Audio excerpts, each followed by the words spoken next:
ಎಲ್ಲ ಒಂದ್ ಕಡೆ ಬಣ್ಣನೇ ಕೈ ಹಿಡಿತು. ಸೊ ಆ ಸಂದರ್ಭದಲ್ಲಿ ಸರ್ ಅಂದ್ರೆ ಪಾತ್ರಗಳು ಕೈ ತಪ್ಪಿದ ಸಂದರ್ಭದಲ್ಲಿ ಎಲ್ಲ ಸ್ಟಾರ್ ಜೊತೆಗಳೇ ಆಕ್ಟ್ ಮಾಡಿರ್ತೀರಾ, ಅವ್ರು ಯಾರು ಮಾತಾಡ್ಲಿಲ್ವಾ ಸರ್, ಕೈ ಹಿಡಿಯಕ್ಕೆ ಬರಲಿಲ್ವಾ ಅಂತ? ಈಗ ಕೆಲವು ಕಲಾವಿದರು ಕೆಲವರು ಬಂದಿದ್ದೆಲ್ಲ ನನಗೇ ಇರಲಿ ಅಂತಾರೆ, ನಾವಿದ್ರೂ ಕಟ್ ಮಾಡಿಸ್ತಾರೆ. ಅವ್ರುಗಳಿಗೆ ಹೆಸರು ಹೇಳಕ್ಕೆ ಬೇಜಾರಾಗುತ್ತೆ, ಬೇಡ. ನಮ್ಮ ಡೇಟೇ ಇಲ್ಲ ಅಂತ ಅವಾಯ್ಡ್ ಮಾಡಿದ್ದಾರೆ. ನಾವಿದ್ದೀವಿ ಅಂತಂದರೆ ಕ್ಯಾರೆಕ್ಟರ್ ಚೇಂಜ್ ಮಾಡಿಸ್ಬಿಟ್ಟಿದ್ದಾರೆ. ದೊಡ್ಡ ದೊಡ್ಡ ಹೀರೋಗಳ ಪಿಕ್ಚರ್ ನಾನು ಹೇಳ್ತೀನಿ, ಲೀಸ್ಟ್ ಕೊಡ್ತೀನಿ.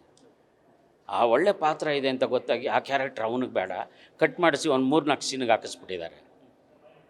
ಹಾಂ, ಮಾಣಿಕ್ಯ ಚಿತ್ರದಲ್ಲಾಗಿದೆ. ಹಾಂ, ಯಾಕೆ ಈ ಅನ್ಯಾಯ?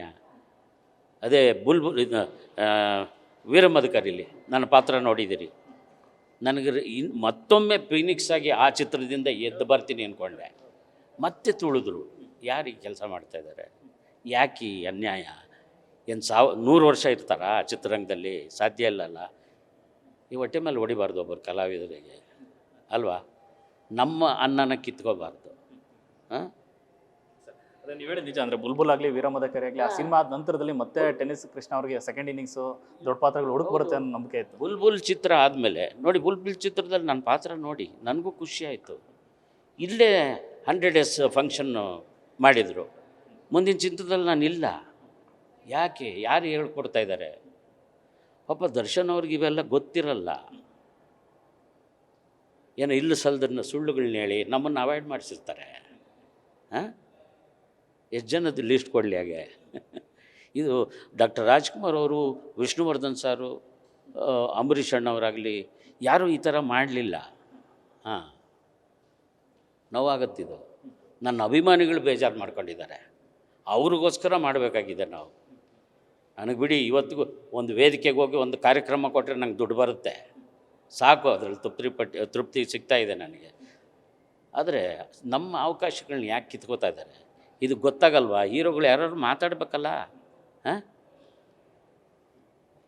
ಸರ್, ಈಗ ಅದೇ ಮೊದಲಿಂದ ಒಂದಷ್ಟು ವಿಷಯಗಳು ಓಡಾಡ್ತಿದ್ದಾರೆ ನಿಮ್ಮ ಜೊತೆ, ನಿಮ್ಮದು ಮತ್ತು ಇನ್ನೊಬ್ಬ ನಟನರ ಜೊತೆ, ದೊಡ್ಡ ನಟರ ಜೊತೆ, ಅವ್ರ ಜೊತೆ ಏನು ಮನಸ್ತಾಪ ಇತ್ತು ಅಂತ ಯಾವತ್ತಾರು ಕೂತು ಮಾತಾಡಿಕೊಂಡು ಬಗೆಹರಿಸ್ಕೊಂಡಿಲ್ವಾ? ಯಾಕೆ ಅಂತ?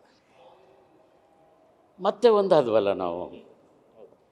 ನಮ್ಮ ಸಾಯಿ ಪ್ರಕಾಶ್ ಅವರು ಮತ್ತು RS ಗೌಡ ಅವರು ಮಹಾರಾಜ ಚಿತ್ರದಲ್ಲಿ ನೀವು ಆ ಕಾಮಿಡಿನ ನೋಡ್ತಾ ಇರ್ತೀರಿ, ಯೂಟ್ಯೂಬಲ್ಲಿ ನೋಡ್ಬೋದು, ಮೊಬೈಲಲ್ಲಿ ಇವತ್ತಿಗೂ ಕೂಡ. ಆ ಚಿತ್ರದಿಂದ ಮತ್ತೆ ಒಂದು ಮಾಡಿಸಿದ್ರು. ಕಾಮಿಡಿ ಚೆನ್ನಾಗಿ ಸಕ್ಸಸ್ ಆಯಿತು. ಅದಾದಮೇಲೆ ಬಹಳ ಕಡಿಮೆ ಆಗೋಯಿತು ಸಿನಿಮಾಗಳು. ದೊಡ್ಡಣ್ಣವ್ರಿಗೂ ಈಗ ಕಡಿಮೆ ಆಗಿದೆ ಸಿನಿಮಾಗಳು. ನನಗೆ 10 ಪಿಕ್ಚರ್ ಇದೆ, ದೊಡ್ಡಣ್ಣವರು ಮಾಡ್ತಾಯಿದ್ದಾರೆ, ಇಲ್ಲ ಅಂತಲ್ಲ. ಆದರೆ ದೊಡ್ಡ ಹೀರೋಗಳ ಜೊತೆಯಲ್ಲಿ ಸಿನಿಮಾ ಮಾಡಿದ್ರೆ ಅಷ್ಟೇ ನಾವಿದ್ದೀವಿ ಚಿತ್ರರಂಗದಲ್ಲಿ ಅಂತ ನಮ್ಮ ಅಭಿಮಾನಿಗಳು ತಿಳ್ಕೊಂಡಿರ್ತಾರೆ. ಪ್ರತಿ ದಿವಸ ಕೇಳ್ತಾರೆ, ಯಾಕೆ ಸಿನಿಮಾ ಮಾಡ್ತಾಯಿಲ್ಲ? ನಾನು ಹೇಳ್ತೀನಿ, ಆ ಪಿಕ್ಚರ್ ನೋಡಿದ್ರ, ಈ ಪಿಕ್ಚರ್ ನೋಡಿದ್ರ, ಹೊಸಬ್ರದ್ದು ಯಾರೂ ನೋಡ್ತಾ ಇಲ್ಲ. ಹಿಂಗಾಗ್ಬಿಟ್ಟಿದೆ. ಹಾಂ, ಇದೆಲ್ಲ ಹೊರತುಪಡಿಸಿ ಮನೆ ಕಡೆ ಹೇಗಿದೆ ಸರ್? ಹೇಗೆ ನಡೀತದೆ ಜೀವನ? ಅಲ್ಲ, ನನಗೇನು ಹೊಟ್ಟೆ ಪಾಡ್ಗೆನೆ ನನಗೇನು ಕಡಿಮೆ ಇಲ್ಲ. ತೃಪ್ತಿಯಾಗಿದ್ದೀನಿ, ಖುಷಿ ಸಿಕ್ಕಿದೆ, ಮಾಡ್ತಾಯಿದ್ದೀನಿ. ಕಾಮಿಡಿ ಶೋಗಳು ನಡೆಸ್ತಾ ಇರ್ತೀನಿ. ಆಮೇಲೆ ಈ TV ಚಾನಲ್ಸ್ದು ಸ್ಟೇಜ್ ಒಂದು ಒಳ್ಳೊಳ್ಳೆ ಕಾರ್ಯಕ್ರಮಗಳಿದೆ, ಅದೆಲ್ಲ ಮಾಡ್ತಾಯಿರ್ತೀನಿ. ಥ್ಯಾಂಕ್ ಯು ಸರ್, ಒಳ್ಳೇದಾಗಲಿ. ಈಗಷ್ಟೇ ಹೇಳಿದ್ರೆ ಸಾಕಷ್ಟು ಸಿನಿಮಾಗಳು ಹುಡ್ಕೊ ಬರ್ತಿದೆ ಅಂತ, ಎಲ್ಲ ಸಕ್ಸಸ್ ಆಗಲಿ ಸರ್, ಒಳ್ಳೇದಾಗಲಿ. ಇದೇ ಥರ ಪಾತ್ರಗಳು ಹುಡ್ಕೊ ಬರಲಿ. Thank you. ಸರ್, ಇದಿಷ್ಟು ಟೆನ್ನಿಸ್ ಕೃಷ್ಣ ಅವರ ಮಾತು. ಕ್ಯಾಮ್ರಾ ಪರ್ಸನ್ ಮಧು ಜೊತೆ ಲೋಕೇಶ್, ನ್ಯೂಸ್ ಫಸ್ಟ್ ಬೆಂಗಳೂರು.